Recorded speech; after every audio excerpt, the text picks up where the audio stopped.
tumbling through 1,000 centuries. You don't know where you land. It's so dark in mythology. Treasures of history to be found. Hear the legends of time. All the handiworks remain. Only dream away. Orion, Orion, Orion, Orion, Orion, Doctor Who Season 3 ran between the 11th of September 1965 and the 16th of July 1966. At 45 episodes, it's the longest season in Doctor Who history. It featured 10 stories, and the jewel in its crown is the Dalek Master Plan. Now, if you count Trial of a Time Lord as 4 stories rather than 1, then Season 3 featured both the longest stories in the show's history, the Dalek Master Plan, and the shortest, the single-episode Mission to the Unknown, which arguably could be considered part of the Dalek Master Plan. Confused yet? Season 3 opens up with the sadly mostly missing Galaxy 4, and amusingly it's 4 episodes long. If I could choose to have 5 missing stories back, Galaxy 4 would be one of them.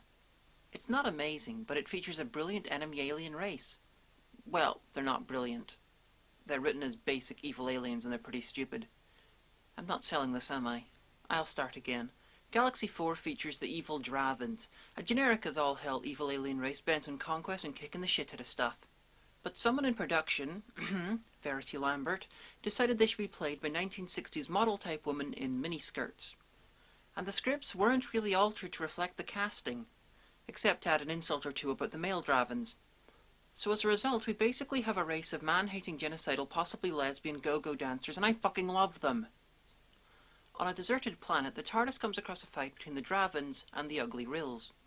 It's the usual don't judge a book by its cover lesson, as the Rills are proven to be nice and the Dravens end up dead. Until they finally get name-dropped by River Song and the Pandorica opens. And to stop me from ranting about the fact that they could have easily turned up in that episode, it's not like their costumes and makeup would have been expensive, I'll just go on to the next story. Mission to the Unknown. This is a single episode story. If you don't count the shorts that were done in New Who, this is the shortest episode in Doctor Who history. And it doesn't feature the Doctor, the TARDIS, or the companions. Instead, we follow some space cops as they investigate a Dalek-led intergalactic evil UN, and try not to be turned into equally evil plants. It was the 60s, such things were common fears. The Daleks have gathered some of the universe's greatest single-appearance aliens together to team up and conquer the solar system. How does that go? Well, you'll have to wait, because some genius decided to put the actual invasion of the solar system story after the next one. A historical set in Troy, the Mythmakers.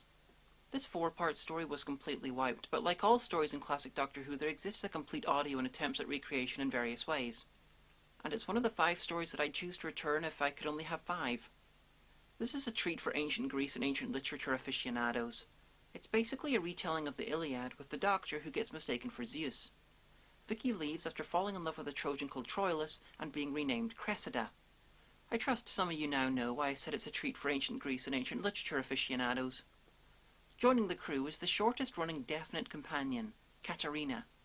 Now, there are debates over some characters and whether they're technically companions or not.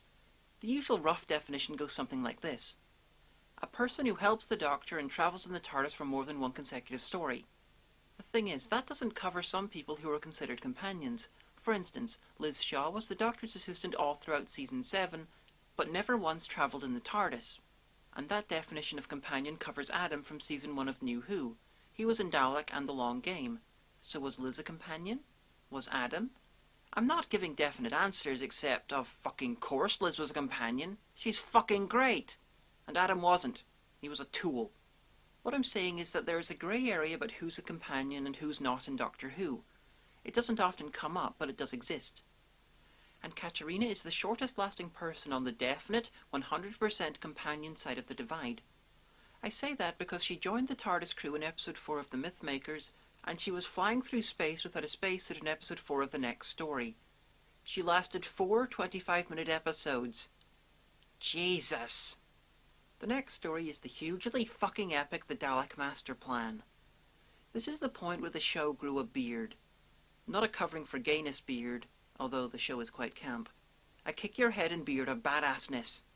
Not satisfied with killing a companion 4 episodes in, there were 12 episodes overall, it introduces Nicholas Courtney, who would later become immortalized as the Brigadier, as Brett Vion, who joins up for a few episodes and then gets killed.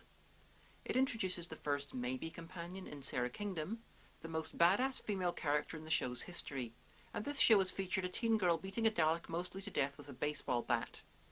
But back to Sarah Kingdom. She kicks ass, takes no shit, and looks like she'll be more at home in the Avengers.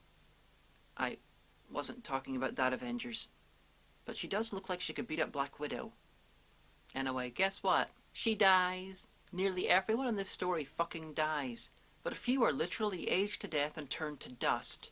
Remember Indiana Jones in The Last Crusade? Doctor Who did that to one of its heroes in the 60s.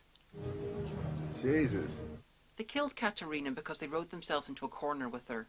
They thought an ancient Greek would be a good change of pace, but then realized it would be a bit weird for the companion to literally think the Doctor was God, and to not understand really basic shit, like what a key is. Personally, I wish she lasted longer. She was different, which is usually good, but I can understand why they killed her. The Dalek master plan is long, too long, and it includes a bizarre Christmas special partway through where the Doctor infamously wishes everyone home a Merry Christmas. Incidentally, a Happy Christmas to all of you at home. All but a couple of the episodes are lost, and the Feast of Stephen, the Christmas special, is probably the most lost of all the missing episodes. It was, if memory serves, the only missing episode that was never sent overseas for broadcast, so unless someone's been sitting on an original copy, or recorded it, or someone goes into deep space to try and recapture the TV signal somehow, the episode is gone forever. The Dalek Master Plan is about the attempted invasion of the solar system. Apart from the Daleks and the Never-to-be-seen-again brigade, the other villain is Mavic Chen, who I only mention because the actor who plays him seems to be in both yellowface and blackface at the same time. It is the weird side effect of making him look like a Star Trek alien, when he's supposed to be playing a human. Weird. So after 12 episodes where people died, other people died, and some people were killed, how about some levity? Sorry, no, we're going to be in historical France, which of course means killing. The Massacre of St. Bartholomew's Eve is the first story to feature the Doctor having an exact double. And if you think there's a story there, no, there's not. It's just a guy that looks like the Doctor. The Doctor just wanders off and William Hartnell plays an evil abbot for a couple of episodes. This is a 4-parter, and Stephen gets wrapped up in the events leading to the massacre of the Huguenots, the French Protestants. Once they leave the French murder, they land in 1960s London where they meet the new companion, Dodo Chaplet. She's well named because her brain cells went extinct a long time ago. She's pretty stupid. Most people seem to hate her with a level of intensity that I thought most sane people left for Melanie Bush. But I don't. She's just happy, silly, and very stupid. Her first story is the 4-part The Ark, a sci-fi story set in the far future where the remnants of humanity are in an ark, in space, and they've a slave race called the Monoids. Dodo had a cold, which infected all the future humans, and when the TARDIS crew jumped forward 700 years, they find out that enough humans were wiped out by the cold that the Monoids turned the table and took over. The Ark finally makes it to their intended colony planet, and the moral of the story is, if you were a slave and somehow defeated your masters, then you were going to end up the villain in a bad Doctor Who story.